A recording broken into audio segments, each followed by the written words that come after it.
तुम्हाला असे कुठले लोक भेटत गेले ड्युरिंग परिक्रमा की तुमच्याकडनं ती पूर्ण झाली? कारण बऱ्याच असं म्हणतात की मैयाच्या मनात असेल तर ती पूर्ण होते आणि बऱ्याच लोकांची ती पूर्ण होत नाही. आता जेव्हा इथून निघालो त्यावेळेस कन्सेप्ट माझी एकदम क्लिअर होती की एकटंच जायचं, कोणालाच बरोबर घ्यायचं नाही. आता कोणालाच बरोबर न घेण्यामागची माझी भूमिका पण स्पष्ट होती की जर मी इथून माझ्या कोणाच्या ओळखीच्याला जर घेऊन गेलो असतो किंवा माझ्या मित्राला घेऊन गेलो असतो, माझ्या नातेवाईक, मी नो डाऊट माझ्या एका चुलत भावाला विचारलं पण होतं, तो गावावर शेती करतो, त्याला विचारलं होतं तू येतो का, एकाच माणसाला मी विचारलं होतं, पण समोर त्याचंही गुडघ्याचं दुखणं त्याच्यामुळे तो नाही म्हटला. मग त्याच्यानंतर मी ठरवून टाकलं की आता कोणालाच विचारायचं. विचारलं असतं 100% 2-4 जण कोणतरी बरोबर भेटलेच असते जे मला डे टू डेमध्ये ओळखतात, पण मला ते नको होतं. त्याचं कारण असं की इथंही आपलं जाण्याचं उद्दिष्टच जर डिटॅचमेंट आहे तर तिथं गेल्यानंतरही पण रोज त्याच चर्चा होतील, तेच राहील की आज इथं काय झालं, मग तू तिथं असं काय केलं होतं, तसं काय झालं. तर मला ते कुठल्याही परिस्थितीत नको होतं आणि शक्यतो अनोळखी लोकांबरोबर राहावं, कारण तिथं परिक्रमावासी भेटतातच, तिथं काही तुम्ही एकटे नसता. तर म्हणून मी बरोबर काही कोणाला नेलंच नव्हतं. तिथं गेल्यानंतर योगायोगाने कर्मधर्म संयोगाने ज्या दिवशी मी गजानन महाराज आश्रमात होतो तिथं गेल्यानंतर मग थोडीशी हे वाटायला लागलं की कोणीतरी एखादं माहितीतलं बरोबर असावं. पण नंतर परत रात्री, कारण की तुमची इतकी मनाची चलबिचल चालू असते ना का एक म्हणजे बोलणं हा खूप सोपा विषय आहे की मी परिक्रमा करून येतो किंवा मी परिक्रमेला जाऊन येतो, पण तुम्ही डे टू डे इतके सगळ्यामध्ये गुंतलेले असता की जेव्हा ते जसं जसं ते नजरेत यायला लागतं नाही आता मी जाणार आहे, त्यावेळेस आता आपल्याला 3 महिने परत घरी यायचं नाही आहे, 3 महिने बायको पोरं कोणीच दिसणार नाही, आईवडिलांशी काहीच संपर्क राहणार नाही, हे जेव्हा जसं जसं जाणवायला लागतं तेव्हा तेव्हा मन म्हणतो ना आपण इतकं स्पीडनी पळायला लागतं. मग तेव्हा जाणवायला लागलं की कोणतरी पाहिजे काहीतरी. आणि मी ठरवलं होतं की जो माझा रेग्युलर नंबर आहे तो नंबर पण मी बरोबर नेला नव्हता, म्हणजे मी ते सिम कार्डच घरी काढून ठेवलं होतं. मी तिथल्या परिक्रमेसाठी दुसरं वेगळं सिम कार्ड घेतलं होतं, ते सिम कार्ड पण तो एकच नंबर मी घरी दिलेला होता. आणि दुसरं जे सिम कार्ड होतं ते फक्त मी परिक्रमेमध्ये जे माझ्याबरोबर चालतील बुवा, समजा मी आज 2 किलोमीटर चाललो, योगायोगाने तुमच्याशी ओळख झाली तर तुम्ही कुठे थांबलायत, मी कुठे थांबलो याची चर्चा करायसाठी असे 2 सिम कार्ड मी घेतले होते. तो दुसरा नंबर पण मी घरी दिलेला नव्हता, म्हणजे जो एक नंबर दिला तो फक्त संध्याकाळी मी चालू करायचो, त्याच्यावरनं मी ख्याली खुशाली कळून द्यायचो की व्यवस्थित आहे, सगळं चाललं आहे. पण अशा पद्धतीने जेवढं जास्तीत जास्त बुवा लोकांपासून लांब राहता येईल अशा पद्धतीने ठरूनच निघालो होतो. मग माझं संकल्पासाठी मी आदल्या दिवशी तिथं चर्चा राहता, आम्ही सकाळी 5:30-6ला गाठावर. आदल्या दिवशी मला डोंबिवलीचे एक रत्नपारखी म्हणून सद्गृहस्थ आहेत ते भेटले. मग ते म्हटले डॉक्टर तुम्ही, बरं मला दुसरी गोष्ट मी ठरवलं होतं की मला ओळख सांगायची नाही की मी डॉक्टर आहे असं मी ठरवलं होतं, पण ते पहिल्याच दिवशी कॅन्सल आहे. कारण की माझा जो ड्रायव्हर आहे ते त्या रत्नपारखींना भेटला आणि त्या रत्नपारखींना सांगितलं की माझे सर ते डॉक्टर आहेत आणि ते आलेले आहेत.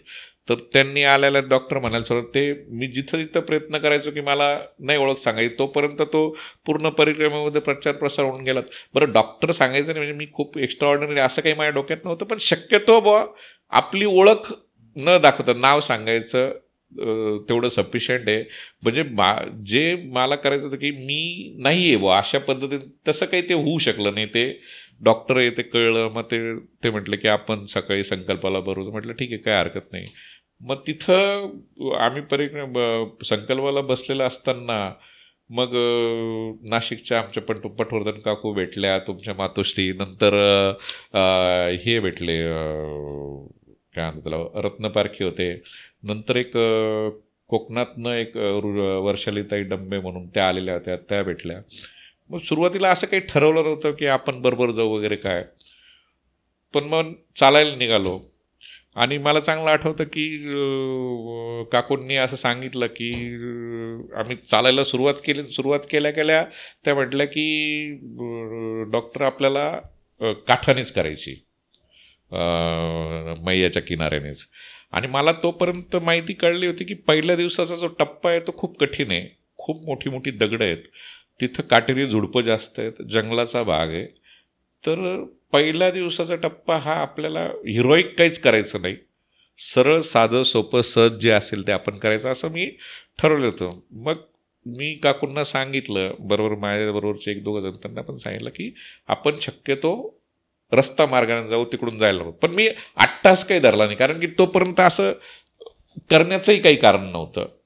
आणि मग आम्ही जायला निघालो. मग योगाने मग ते जे काही नाशिकचे बरोबरचे 2-3 ते असतील, आम्ही 5-6 जण, आपोआप तो एक 6-7 जणांचा ग्रुप तयार होत गेला. मग मागे पुढे बरं चालत असताना एक गोष्ट दुसरी जी मी ठरवली होती की चालताना कोणाशीच बोलायचं नाही. तुम्ही थांबले की मग बोला. तो बऱ्यापैकी पहिल्या दिवशी प्रयत्न करून पाहिला, पण काहीतरी बोलणं व्हायचंच. कारण की शेवटी तुम्ही कुठला संकल्प जरी घेतला तरी त्याची प्रॅक्टिस व्हायला, सवय व्हायला वेळ लागतो. पण नंतर मी तो खूप चांगल्या पद्धतीने पाळला. म्हणजे एकदा चालायला सुरुवात केली की जोपर्यंत थांबत नाही किंवा समोरून तिथलं स्थानिक रहिवासी कोणी म्हणत नाही की बाबाजी आव चाय ले लो या बाबा, तोपर्यंत मी शक्यतो कोणाशीच बोलत नव्हतो. जेवढा वेळ चालतोय तेवढा वेळ जेवढं आपलं नामस्मरण होईल तेवढं नामस्मरणामध्ये लक्ष घालायचं बुवा असं. मग आम्ही असे 5-6 जण जात गेलो. सुरुवातीला सामानही भरपूर होतं, कारण की आपण सुखवस्तू तथाकथित घरातले आहोत, तर प्रत्येक गोष्टीची आपल्याला सवय झालेली असते. प्रत्येक गोष्टीच्या आपल्याकडं, म्हणजे मी घरात झोपताना डाव्या बाजूला नॅपकिन ठेवलेलंच पाहिजे, मला डास असतील तर ओडोमॉस लावलेलंच पाहिजे, नाही तर गुड नाईट तरी चालूच पाहिजे, जे असेल ती उशी मला अशीच पाहिजे, जी काय म्हणतो आपण त्याला मेमरी फोमवालीच उशी पाहिजे. ह्या म्हणजे तसंच जगत आलेलो किंवा त्याच लाईफस्टाईलने जगत आलेलो. त्याच्यामुळे मग त्या सगळ्या वस्तू बरोबर घेतलेल्या, त्याचा अंदाज नाही की सुरुवातीला जरी मी प्रॅक्टिस करत असताना एक 5-6 वेळा प्रयत्न केला होता की आपण पाठीवर वजन घेऊन चालून पाहू. वडिलांनी मला पुष्कळ सांगायचा प्रयत्न केला की वजन जास्त नेऊ नको, कारण की वडील माझे दरवर्षी पायी पंढरपूरला वारीने जातात. पण वडील ठीक आहे बा सांगतायत, मी करू शकतो, ते एक राहतं. त्या पद्धतीने मी बऱ्यापैकी, म्हणजे माझं पहिल्या दिवशी 12.5 किलो वजन पाठीवर होतं, म्हणजे सगळं बॅग आणि ते धरून. पण एक हुशारी अशी झाली की त्या आदल्या रात्री मी ते वजन पाठीला लावलं आणि थोडंसं रूममध्ये चक्कर मारून पाहिले. पण माझा कॉन्फिडन्स थोडासा डळमळीत व्हायला लागला. मग मी माझ्या ड्रायव्हरला सांगितलं की तू एक काम कर, आम्ही पहिला टप्पा एक 12-15 किलोमीटरचा पार करोस तर तू काही ओंकारेश्वर सोडू नको, आम्ही जातो, मला कितपत ते वजन सोसवतं ते बघतो आणि त्याच्यानुसार तुला सांगतो. म्हणजे याच्यातलं एक्स्ट्रा आहे, म्हणजे लिटरली एक कमंडलू घेऊन बरोबर जायचा असतो. पण मग डॉक्टर, क्लिनलीनेस, मग टाटा स्वच्छचं ते फिल्टरची बाटली, मग कोणी आपल्याला चहा दिला तर आपल्याजवळ एक थर्मास पाहिजे म्हणून थर्मास, प्लस पाणी प्यायला पण एक छोटीशी बॉटल किंवा अशा 3 बाटल्या बरोबर होत्या. थोडासा फोटो सेन्सिटिव्ह असल्यामुळे गॉगल, मग हॅट, मग तुमचं म्हणजे ज्या गोष्टी अनावश्यक, म्हणजे मैया तुम्हाला ते शिकवते की तुझ्या आयुष्यात आवश्यक किती गोष्टी आहेत आणि अनावश्यक गोष्टी किती आहेत.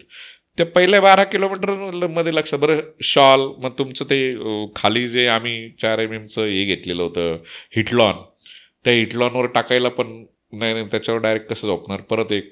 मग ते 12 किलोमीटर नंतर ती सगळी हाऊस निघाली. मग ते पहिल्या दिवशी आम्ही 2-2.5 किलो वजन काढलं. मग त्या ड्रायव्हरला बोललो, त्याला म्हटलं बाबा एवढं काही कॅरी करणं शक्य नाही, हे तू घेऊन जा. मग तो ते घेऊन गेला. त्याच्यानंतर चालत मी पुढे खलघाटला गेल्यानंतर तेही वजन खूप असह्य व्हायला लागलं.